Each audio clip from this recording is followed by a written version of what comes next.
அனைவருக்கும் வணக்கம். மோகத்தி அணையும் அடி, அத்தியாயம் 17.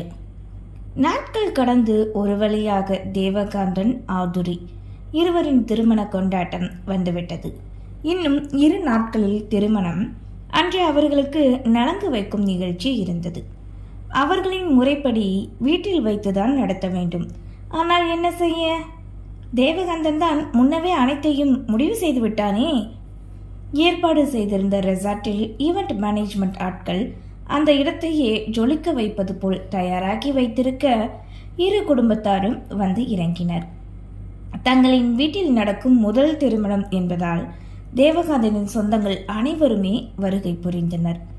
சம்பந்தி வீட்டாருக்கு தன் சொந்தங்கள் அனைவரையும் தியாகராஜன் அறிமுகப்படுத்த அவர்களும் இன்முகமாக பேசவே இவர்களும் முகம் சுளிக்காது பேசினர். என்ன, உங்க பக்கம் சொந்தம் யாருமே வரல போல? நாளைக்கு நிச்சயத்துக்கும் கல்யாணத்துக்கும் வந்துடுவாங்க என்கவே சரி என்றனர். ஆதுரியின் வீட்டிலும் அதுதான் முதல் திருமணம். ஏற்கனவே வெகு விமர்சனையாகத்தான் அவளுக்கும் திருவதற்குமான நிச்சயத்தை நடத்தினர். இப்போது இவனோடு திருமணம் நடக்க தன் மகளுக்காக சொந்தங்கள் தெரிந்தவர்கள் என்று அனைவரையுமே அழைப்பிதழ் கொடுத்து மறுபடியும் திருக்குமரன் அழைத்தார்.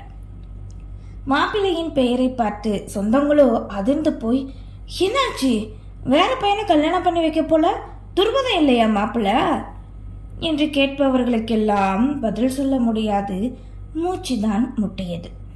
செட் ஆகல, அதான் அது இது என்று ஒவ்வொருவரிடம் காரணம் சொல்லி ஒரு வழியாக இந்த நாள் வரை கடத்தி வந்து விட்டனர். ஹரிதாவும் விமலாவும் ஒரே போல் மஞ்சள் நிற லெஹங்கா அணித்திருக்க, வேலனோ நார்மல் பேண்ட் ஷர்ட்டில் தான் இருந்தான். தோழிகள் இருவருக்கும் எல்லையில்லா ஆனந்தம். கொண்டாட்டம் என்றால் சொல்லவா வேண்டும்? டான்ஸ் ஆடுவதற்கு ஆட்கள் வேறு வந்திருக்க அவர்களோடு சேர்ந்து நடனம் ஆடுகிறேன் என்று அந்த இடத்தையே மகிழ்ச்சியில் வைத்திருந்தனர். 2 பெண்களோடு வேலவனம் சேர்ந்து ஆட, உடன் அவர்களின் வயது சொந்தங்களும் ஆட அந்த இடமே கோலாகலமாக காட்சி கொடுத்தது. உமாவும் அமராவதியும் இப்போது சகஜமாக பேசிக்கொள்ளவே இப்போதுதான் 2 குடும்பத்துக்கும் இடையே உறவு உண்டானது போல் இருந்தது. நலங்கு வைக்கும் நேரம் வந்துவிடவே, நேரமாச்சு என்றதும் மகளையும் மகனையும் விட்டு மணமக்கள் அழைத்து வர கூறினர். வேலன் சென்று தன் அண்ணன் தேவகாந்தனை அழைத்து வர பெண்கள் இருவரும் சென்று ஆதுரையை அழைத்து வந்தனர். இருவருமே வெள்ளை உடையில் தான் காட்சி கொடுத்தனர். ஆதுரையால் முழுமையாக ஒன்றி போக முடியாது, மென்மையான அலங்காரம் தான் செய்திருந்தாள். வந்து அவர்களுக்கான ஏற்பாடு செய்திருந்த இடத்தில் அமர்ந்தனர். பின் அவர்களும் நலங்கு பூசி பூ போட்டு வந்தவர்கள் அனைவரையும் ஆசீர்வதித்தனர். இருவருக்கும் ஒரே போல்தான் செய்தனர். கடமைக்காக மட்டுமே அமர்ந்திருப்பது போன்றுதான் அமர்ந்திருந்தாள் ஆதுரி. எவ்வளோ சந்தோஷமாக நடக்க வேண்டிய நிகழ்வு இது, தனக்கு மட்டும் ஏன் இப்படி? யாராவது அவளிடம் பேச்சு கொடுத்தால் மட்டுமே லேசாக புன்னகைத்து பேசினாலே தவிர அவளாக யாரிடமும் பேசவில்லை. வாழ்த்தியதில் கண்ணமெங்கும் மஞ்சளாக, கரங்கள் 2 சந்தனமாக இருக்கவே அந்த மலர்களின் அலங்காரத்தின் நடுவில் அவள் ஒரு மலராக அமர்ந்திருந்தாள்.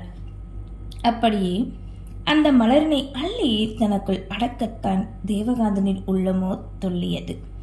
அவனின் ஒவ்வொரு அணுவும் அவளின் அழகினை ரசித்து தன் உடல் மாற்றத்தை நல்ல இழக்க வைத்தது. அதனை கண்ட ஹரிதாவோ, உங்க அண்ணனை அன்னைக்கு நான் பார்க்கும்போது முறப்பா சிடு சிடுன்னு முகத்தை வச்சுக்கிட்டு அதிகாரமா பேசிக்கிட்டு இருந்தாங்க, ஆனா பரவாயில்ல, இன்னைக்கு சிரிச்ச முகமா நல்லா தான் இருக்காங்க என்று விமலாவிடம் கூறவே, அப்போ நான் எப்படி இருக்கேன் என அவளின் காதோறும் ஒரு குரல் ஒலிக்கவே பக்கவாட்டில் திரும்ப அவளுக்கு வெகு அருகில் நின்றிருந்தான் வேலன். இதற்கு முன் எத்தனையோ முறை இருவரும் சந்தித்திருந்தாலும் முகத்திற்கு நேராக நின்று பேசி பழக்கம் இருக்க, இப்படி தோள்பட்டை உரச வந்து நிற்பது கூச்சமோடு விலகி நின்றாள். என்ன பதிலே காணோம்? மீசையை மடக்குவது போல் கேட்க உள்ளுக்குள் ஒரு படபடப்பு தோன்றவே தன் கரங்கள் 2ஐயும் பிசைந்தவாறு நின்றாள். அதனை கண்ட வேலனுக்கு உள்ளத்தின் மகிழ்ச்சி தாங்க முடியவில்லை. மெல்ல அவளின் ஒற்றை கரத்தை பற்ற அணிந்திருந்த உடையோ மற்றவர்களுக்கு தெரியாது மறைப்பது போன்றுதான் இருந்தது. பின்னிருந்து பார்த்தால் கரம் பற்றி நிற்பது தெரியும். அப்படித்தான் இருந்தது அவர்களின் செய்கை. அவளோ கரங்களை உருவிக்கொள்ள முயற்சிக்க அவனோ விடமாட்டேன் என்பது போல் இருக்கினான். அவனின் இந்த நெருக்கம், தொடுகை, உரிமை பேச்சு அனைத்தும் புதிதாக இருக்கவே, என்ன பண்றீங்க நீங்க, விடுங்க, சத்தமே வெளிவராதது போல் உதட்டினை லேசாக அசைத்து கொண்டு கூறினாள். விடணுமா? சரி, நான் எப்படி இருக்கேன்னு சொல்லு, விடுறேன். எங்க?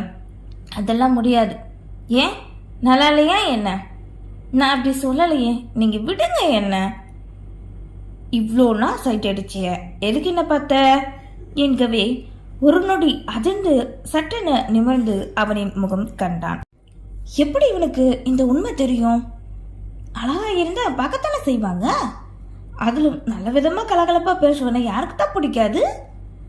அந்த எண்ணத்தில் அவள் காண இப்போது இவனின் இந்த கேள்வி திக்கென்று திகைத்தான் வைத்தது. உங்களுக்கு என்ன கிறுக்கு பிடிச்சு போச்சா? நான் ஒன்றும் உங்களை பார்க்கல. நீ பார்க்கல, அதை நான் நம்பணுமா? பொய் சொல்லாத குஜ்லி எங்கவே. குஜ்லியா அப்படின்னா? அதெல்லாம் அப்படித்தான். இனி உன்னை அப்படித்தான் நான் கூப்பிடுவேன். சரி சரி, பேச்ச மாத்தாத. நான் எப்படி இருக்கேன் சொல்லு. நல்லா இல்ல என்றதுமே அவனின் கரங்களோ அவளை விடுவிக்க சட்டென அவளும் திரும்பி காண முகத்தை உருளென வைத்துக் கொண்டு விலகி சென்றிருந்தான். அச்சோ, நல்லா பேசிக்கிட்டு ஜாலியா இருந்தாரு. நான் வர ஹர்ட் பண்ணிட்டேன் போல. சும்மா சொன்னதை உண்மை நம்பிட்டாரே, இப்ப என்ன பண்ண? நகத்தை கடித்தவளோ விலைகளால் அவனை தேட அவனோ அங்கே எங்குமே இல்லை.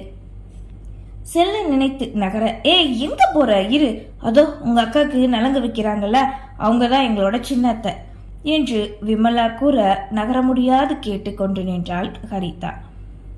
தோழியின் கரத்தினை பிடித்துக்கொண்டு கதையாக விமலா பேச ஹரிதாவின் கண்கள் தன்னை தேடுவதை ஒரு மரத்தின் பின்னே நின்று புன்னகையோடு கண்டான் வேலன். இந்த விளையாட்டு வேலனுக்கு பிடித்திருக்கவே இனி இதையே தான் மெயின்டைன் செய்ய வேண்டுமென முடிவெடுத்து உல்லாசமானான். வந்தவர்கள் அனைவருமே நலங்கு வைத்து வாழ்த்து கூறவே பின் மஞ்சள் நீரினை இருவரின் மீது ஊற்றிவிட்டனர். தொழிலெனும் வண்டியில் ஏறி சக்கரமாக வாழ்க்கையை ஓட்டிக் கொண்டிருந்த தேவகாந்தனுக்கு அனைத்தும் புதிதாக இருந்தது. இதற்கு முன் சொந்தங்கள் யாரிடமும் நின்று பேசியது கூட இல்லை. வந்தால் வாங்க என்றதோடு சென்று விடுபவன், தனிமையை விரும்புபவன் இப்போது ஆதுரியை மட்டுமே விரும்பினான். தன் மொத்த சக்தியையும் கொட்டி இந்த இளம் வயதிலே தொழிலதிபராக, இதெல்லாம் அவனுக்கு ஏனோ இந்த நொடி பெரிதாக தெரியவில்லை. ஆதுரி அவள் மட்டுமே. அவளின் மீது கொண்ட மோகமே தீயாய் உள்ளம் எங்கும் பரவ அவளை அணைக்கத்தான் ஒவ்வொரு செயல்களும் துடித்தது. ஒரு வழியாக அந்த விழாவை முடிக்க, அந்த காலத்துல எல்லாம் மாப்பிள்ளை வீட்டில தான் நலங்கு வச்சு பந்தக்கால் நட்டி அந்த நலங்கு கொண்டு வந்து பொண்ணுக்கு கொடுத்து பூசி விடுவாங்க. இப்ப எங்க எல்லாமே மாறி போச்சு என்று பெண்கள் அமர்ந்திருந்த கூட்டத்தில் ஒரு பெண்மணி கூற, அதுவும் உண்மைதான், இருந்தாலும் இது நல்லா தான் இருக்கு, ஒன்னா முடிஞ்சது மாதிரி ஆகும்ல என்று தங்களின் பொழுதினை போக்க பேசினர். திருமணம் முடியும் வரை அந்த ரெசார்ட்டில் தான் அனைவரும் தங்க ஏற்பாடு செய்திருந்தனர். பெண்கள் இருவரும் ஆதிரியை அழைத்துக் கொண்டு அவளுக்கு கொடுத்த அறைக்கு சென்றனர். ஹரிதாவின் விழிகளோ மன்னிப்பு வேண்ட வேலனைத்தான் தேடியது. வந்தவர்கள் அனைவரும் உணவறிந்து முடிக்க அன்று மாலையே மெகந்தி வைக்கும் விழா இருக்க அடுத்து அதற்கான ஏற்பாடு செய்ய ஆரம்பித்தனர்.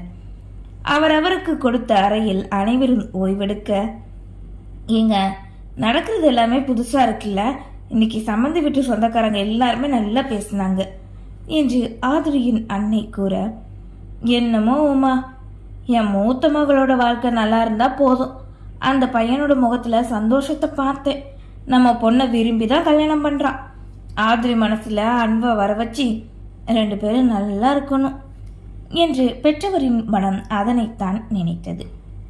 இங்கே அறையில் குளியலறையிலிருந்து வெளியே வந்த ஆதுரி டாப் ஒன்றை அணிந்து கொண்டு சிறிது ஒப்பனைகள் செய்ய அவள் அறையில் காலிங் பெல் ஓசை கேட்டது. சென்று கதவினை திறக்க ஒரு வயதான பாட்டியும் தாத்தாவும் நின்றிருக்க அவர்களை அழைத்து வந்திருந்தாள் விமலா. அண்ணி, இவங்க தான் என் அம்மாவோட அப்பா அம்மா, எங்களோட பாட்டி தாத்தா. இப்போதான் கிராமத்திலிருந்து வந்தாங்க என்கவே. வாங்க என கூறி வழிவிட உள்ளே வந்து அமர்ந்தனர். ஆதிரி காலில் விழுந்து வணங்காது அவர்களுக்கு முன்னே ஓரமாக என்ன பேசுவதென்று தெரியாது நிற்கவே, என்ன புள்ள இப்படி அமைதியா இருக்க, ஏதாவது பேசு என்று அவர்கள்தான் பேச்சினை ஆரம்பித்தனர். நீங்க பேசிக்கிட்டுருங்க, நான் வரேன் என்ற விமலா அங்கிருந்து சென்றுவிட நிமிர்ந்து அவர்களை கண்டவளோ லேசான புன்னகையை மட்டும் செஞ்சினாள். வாத்தா வா, ஏன் அங்கே நின்றுக்கிட்டு இருக்க, இங்கே வந்து எங்கள் பக்கத்தில் உட்காரு என்கவே அவர்களின் அருகில் வந்து அமர்ந்தான். ஏத்தா, என் பேரனை கட்டிக்க உனக்கு விருப்பம் இல்லையா என்ன என்று அவளை பார்த்த இந்த 2 நிமிடங்களிலே கண்டறிந்து விட ஆச்சரியமாகத்தான் கண்டாள். அப்படிலாம் இல்லை என்று உண்மையை மறக்க, நாங்கள் ஒன்றும் இள வயசு இல்லத்தா, இந்த உலகத்துக்கு வந்து 80 வருஷத்துக்கு மேலே ஆச்சு. எத்தனையோ பேரை பார்த்து பேசி பழகி வந்திருக்கோம். ஒருத்தர் முகத்தை ஒருத்தர் பார்த்து எங்களுக்கு தெரியாதா என்ன என விஷாலாட்சி அம்மாள் கேட்டார். உண்மையை சொல்லத்தா, நாங்கள் என்ன சொல்ல போகிறோம் என பெரியவர்கள் கேட்கவே, எனக்கு விருப்பம் இல்லாமல் தான் அந்த கல்யாணம் நடக்க போகுது. அப்போ கல்யாணத்தை நிறுத்த வேண்டியதானே? என்னால் அது முடியாது. அப்போ நாங்கள் வேணா இந்த கல்யாணத்தை நிறுத்திட்டா? என்னத்தா பார்க்குற, நான் சொன்னால் என்ன வேணாலும் கேட்பான் என் பேரன். எங்கள் மருமகன், அதான் உன்னோட வருங்கால மாமனார், எல்லா உண்மையும் சொன்னார். நீ இன்னொரு பையனை காதலிச்சு நிச்சயம் வர வந்து இவன் நிப்பாட்டி உனக்கு கல்யாணம் பண்ண வந்திருக்க எல்லாமே சொல்லிட்டாப்ல என்கவே கண்ணீர் சிந்த அமர்ந்திருந்தாள் ஆதுரி. இப்படி நல்ல விசேஷம் நடக்கும்போது அழுதா எப்படி சொல்லு? நாங்கள் ஏதாவது பண்ணணுமா? சொல்லுமா, பண்ணுறேன். நீ என் பேத்தி மாதிரி தான். கட்டாயப்படுத்தி வாழ்க்கையில் ஒன்று சேர்ந்தா மனசு ஒத்து போனால் மட்டும்தான் நிலைக்கும், இல்லைன்னா அது நிலைக்காதுதா. நீங்கள் சொல்கிறது சரிதான் பாட்டி. என்னால் அவங்க பேரனை கல்யாணம் பண்ணாமல் இருக்க முடியாது. ஆனால் உன் மனசுக்கு தான் விருப்பம் இல்லையே. விருப்பம் இல்லைனாலும் நான் இதை பண்ணினாதான் எல்லாருக்குமே நல்லது. நீங்கள் என் மனசு புரிஞ்சுக்கிட்டதுக்கு ரொம்ப நன்றி. நாங்கள் இந்த கல்யாணத்தை நிறுத்தினா உனக்கு சம்மதமாம்மா? எங்க வேண்டாம், உங்கள் பேரங்கிட்ட எதுவும் பேச வேண்டாம். இந்த கல்யாணம் கண்டிப்பாக நடக்கணும் என்கவே. அப்போ எங்களுக்கு ஒரு சத்தியம் பண்ணணும் நீ என்றதும் அதிர்வோடு நிமிர்ந்து அவர்களை காண, என் பேரனுக்கு நீ ஒரு புது வாழ்க்கையை கொடுக்க போற. அந்த வாழ்க்கையை அவனுக்கு என்னைக்கும் நிரந்தரமாக இருக்கணும். என்ன சொல்கிறீங்க? எனக்கு புரியலை. நீ என்னைக்கும் அவனை விட்டு எந்த சூழ்நிலையிலையும் போகக்கூடாது என்கவே இவர்களும் தன்னை கட்டுக்குள் வைக்கவே மனுமோ வெறுத்த உணர்வு தான். பண்ணுமா, முடியாதுன்னா சொல்லிடு. நாங்கள் இப்போவே கல்யாணத்தை நிறுத்தி உனக்கு முன்னாடி நிச்சயம் பண்ண பையனோட கல்யாணம் பண்ணி வைக்கிறோம் என்று அவளுக்கு நல்ல வாய்ப்பினை தான் கொடுத்தனர். தன் பேரன் இவர்களை பயமுறுத்தி கட்டாயப்படுத்தி தான் திருமணம் செய்ய போகிறான் என்பதை அறிந்தவர்கள் இங்கு இவளிடம் பேச வந்தனர். ஆனால் அவர்கள் அறியாத ஒன்று, அவள் இப்போது தேவகாண்டனின் கட்டுப்பாட்டில் இருக்கிறாள். யார் என்ன சொன்னாலும் அவளால் அதனை கேட்க முடியாது என்பதை அறியவில்லை. என்னால் சத்தியம் பண்ண முடியாது, ஆனால் திருமண பந்தத்துக்கு நான் எப்பவுமே மதிப்பு கொடுப்பேன். இந்த ஜென்மத்தில் எனக்கு ஒரே ஒரு தடவை தான் கல்யாணம் நடக்கும் என்றவளோ தனிமை வேண்டி அறையை விட்டு எழுந்து சென்றாள். அவள் வெளியேறதுமே, விஷாலாட்சி நீ என்ன நினைக்கிற என்க, இந்த பொண்ணுக்கு பொறுமையும் பண்பும் அதிகமாக இருக்குங்க. நிச்சயம் நம்ம பேரை இவளை கல்யாணம் பண்ணால் எல்லாரும் வாழுற ஒரே சந்தோஷமான வாழ்க்கையை வாழுவான். இப்போ அவன் இருக்கிற கூட்டுக்குள்ளே இவ வெளியே கூட்டிகிட்டு வருவாள். நம்ம தான் தப்பு பண்ணிட்டோம் விஷாலாட்சி. தேவாவை நம்ம கூடவே வச்சிருந்துருக்கணும். நடந்து முடிஞ்சதை பற்றி பேசி என்ன ஆக போகுதுங்க சொல்லுங்க? இனி எல்லாம் நல்லதாகவே நடக்கும் என்று பெரியவர்கள் இருவரும் நம்பிக்கை கொள்ள, அந்த நம்பிக்கை உடைந்தால் என்னாகும்? நன்றி.